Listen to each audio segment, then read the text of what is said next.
Hey Philip, this is the first time this semester I'm able to respond to one of your posts because I'm never able to open your videos and I don't know why, and there's no exception this time. I wasn't able to, but I so love your slides. I'm going to respond anyway. I totally hate you and your project because I don't know, I'm having an off day, whatever. I realize that my slides totally stink.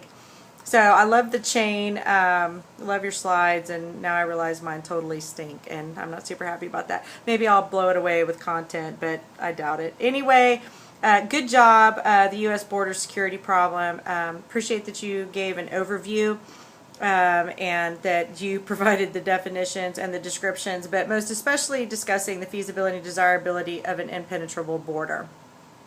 I'm just kind of going through here. You gave the general statistics that we have in Snow's text, and then kind of identified the issues of the threats: illegal immigration, drug trafficking, terrorist penetration.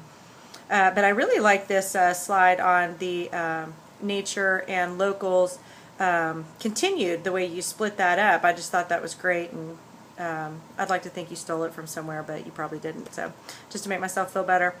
But the feasibility and versus desirability is just probably my favorite point to talk about related to this subject. It just seems so ginormous of a project, and even as I was thinking about the deadly diseases, which is what I discussed, it always just seems so overwhelming. And Snow addresses, you know, the cost of protecting and defending, and how it's so much less expensive for the terrorists than it is for those of us who are trying to protect something.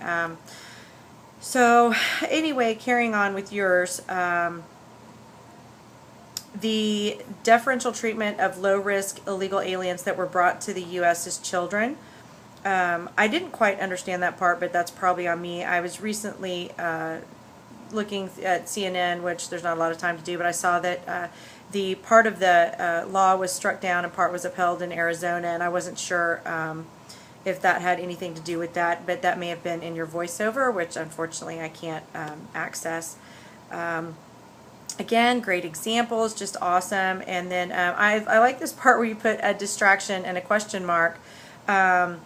You know, that you put listing the partnerships, which I think is probably for all of us just a huge part of every presentation because of the partnership aspect. That was also something, failed partnerships equaled failed programs. So that was really great. Resource drain and information overload, absolutely. I think that has to do with everything that we're looking at, especially the non-traditional risks or threats. You put the counter argument that the government is still obligated to try, and I kind of find myself there, not necessarily with building the Great Wall of China, but just we've got to continue to try to fix this problem.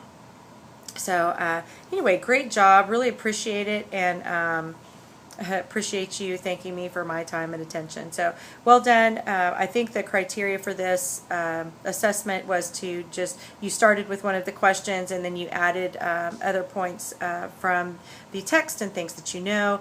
But again, just a great presentation, and hope you have, I've had a couple classes with you now. I hope you have a great summer, and see you around. Take care.